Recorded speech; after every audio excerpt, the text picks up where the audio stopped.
बघा हे आपण त्या दिवशी कोणता पाठ पाहिलो आपण अन्न टिकवण्याच्या पद्धती. आता हे तुम्ही सर्वांना काय केलं रे, आपापले अन्न आणले.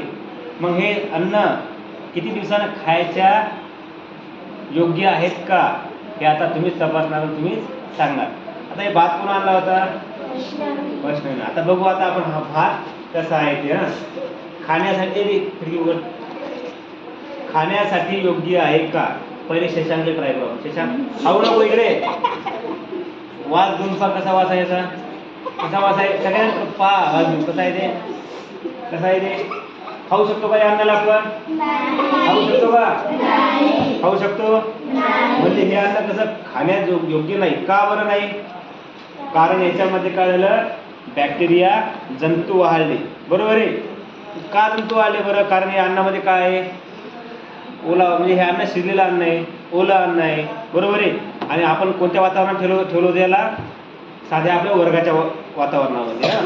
कारण याला काय काय मिळालं मग? ऊब मिळाली, हवा मिळाली, पाणी मिळालं.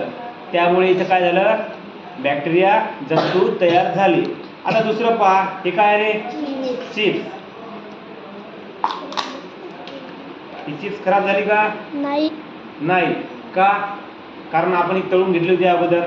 बरोबर आहे. ही चिप्स तळून घेतली होती आणि तळल्यानंतर ही पूर्ण याच वातावरणामध्ये राहिली.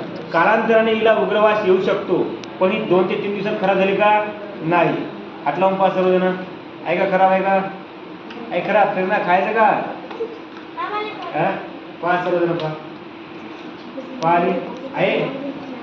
आता ही अशी याच्यानंतर ही कोण आली होती आपली? पोळी. पुंजितानं पोळी आणली होती बघा. आता पुंजिता नाही, एक पेपर घेतला ना.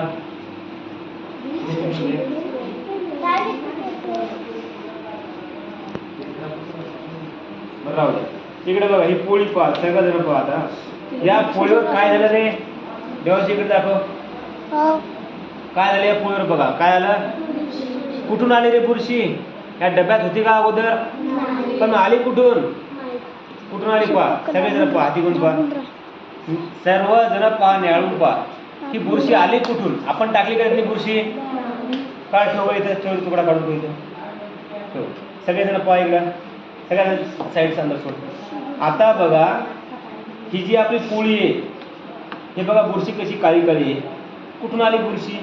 आपल्यातली बुरशी सोडली का? आली कसं काय? कशी काय तयार झाली सांगा बरं. कारण ही पोळी कशी होती रे? ओली होती. कशी होती? ओली होती. याच्यामध्ये काय आलं, आपण वर्गाच्या वातावरणाने ठेवली, त्यामुळे तिथे काय घडलं? ऊब भेटली. त्यामुळे हवा पाणी म्हणजे ओली असल्यामुळे त्यामध्ये पहिले अगोदर पाणी आहे, त्या डब्यामध्ये हवा आहे आणि ऊब आहे, म्हणजे काय वर्गाच्या वातावरणासोबत आहे. त्यामुळे याच्यामध्ये काय झालं रे? बुरशी चढली. मग ही पोळी आपण खाऊ शकतो का? का खाऊ शकत नाही? कारण ही खराब झाली. याच्यामध्ये खूप सारे जंतू निर्माण झाले, बॅक्टेरिया निर्माण झाले. बरोबर आहे. ही जर आपण खाल्ली तर आपल्याला वांट्या, जुलाब, संडास लागू शकते. समजला का देवांशू? खाऊ शकतो आपण हिला. आता बघा दुसरं पाहू आपण. दुसरी काय आपली? लाडू. आता आपलं लाडू चांगला राहिला का पाहू. सांगा बरं कोण खाऊ शकते लाडू? कसा वासरा पहा, घेऊन पहा. ये देवांशी पहा. चालू नका. अरे सगळेजण आपण सगळेजण प्रयोग करा आलो. मग एक प्रयोगाचा अनुभव सर्वांना घ्या. खाऊ शकतो आपण? खाऊ शकतो? का खाऊ शकत नाही? त्याला कसा वास आला? खराब म्हणजे उग्र वास आला त्या लाडूला. कसा वास आला त्या लाडूला? उग्र वास आला. आपण तो लाडू खाऊ शकत हे वास घेऊन पहा. कसा वास आहे? खाऊ शकता का तो? जर खा खाऊ शकतो आपल्याला. चला त्यानंतर तिसरं आपलं काय आपलं? वांग. आता मला सांगा हे वांग खाण्यायोग्य आहे का? सांगा मला रे. आहे का? याच्यावर काय झालं? बुरशी चढली. काय चढलं रे? ताबडतोब खराब झालं. चला पहा आपलं वांग. याच्यानंतर दुसरं काय आपलं? बघा ही शेंगदाण्याची एक पेपर घे. हे पेपर नको दुसरा खराब घे तिकडे आण तुम्ही थांबा किती खुशी हे काय रे शेंगदाण्याचं कूट राहू दे खुशी आता बघा याने आपण खाऊ शकतो का हे खराब नाही झालं पण याला उग्र वास आला देव गिरे वास कसा वास आहे सर माझ्या सर्वजण घेऊन पाहा थांब तू व्हिडिओ कर सर्वजण सगळ्याकडे अरे सगळ्याचा व्हिडिओ तुला पाय कसा वास आला छान वास आला का त्यांनी खाऊ शकतो आपण खाऊ शकतो सगळेजण पहा निघते बाळ खाऊ शकतो का आपण त्याला उग्र वास का आला रे कारण त्याला आपण झाकून ठेवलं बरोबर आहे याच्यामध्ये ओलावा आहे आणि हे जर शेंगदाणे आपण भाजून घेतले असते हे जर शेंगदाणे आपण भाजून घेतले असते तर त्याला उग्र वास आला नसता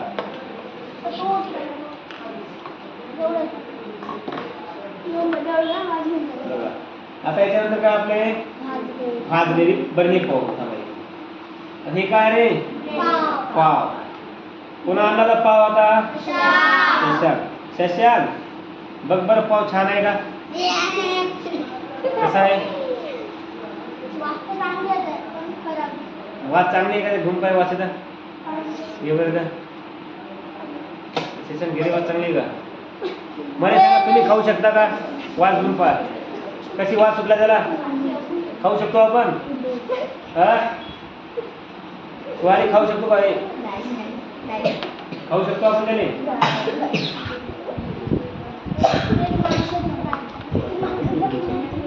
इकडे बघा हा पाव आपण खाऊ शकतो का नाही कारण इकडे बघा याच्यावर काय झाले रे सर्व बॅक्टेरिया तयार झाले बरोबर आहे याला वास लागला म्हणजे या पावामध्ये अगोदर काय होतं पाणी होतं वातावरण होतं ऊब होती त्यामुळे काय याच्यामध्ये बॅक्टेरिया तयार झाले हे जर पाव तुम्ही खाल्ला तर तुम्ही काय करता बिमार पडता आता याच्यानंतर पहा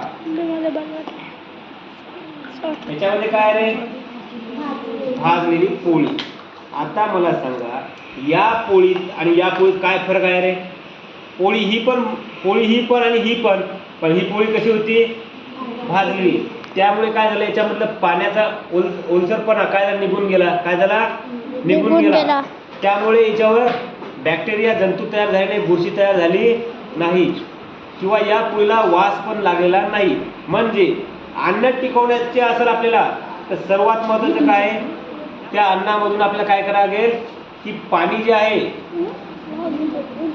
पाण्याचे कण आपल्याला काय करावं लागतील बाहेर काढावं लागतील म्हणजे आपल्याला ते वाळवावं लागेल आता ही पोळी आपण काय केली भाजली ही पोळी आपण भाजली ही कडक भाजली त्यामुळे याच्यामध्ये पाणी नाही राहिलं जिथे पाणी नाही तिथे बॅक्टेरिया वाढू शकत नाही म्हणजे बुरशी वाढू शकत नाही त्यामुळे ही पोळी चांगली राहिली पहा सर्व हात लावून पहा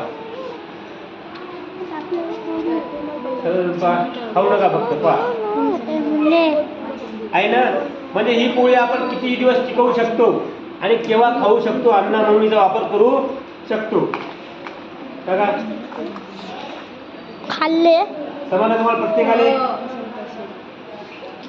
समजलं का आता याच्यानंतर आपण पाहू अन्न टिकवण्याच्या पद्धती कोणत्या याच्यात अन्न कसं टिकते तुम्हाला हे समजलं की ज्या अन्नामध्ये ओलावा असते ज्या अन्नामध्ये पाणी असते किंवा म्हणजे जे अन्न ओलं असते ते अन्न काय आहे लवकर खराब होण्याची शक्यता असते आणि जे अन्न आपण भाजून ठेवतो वाळवून ठेवतो ते अन्न लवकर खराब होत नाही हे आपण काही किती दिवसांनी खाऊ शकतो तोपर्यंत खराब होत नाही समजलं तुम्हाला चला बंद देवांशी एक मिनिट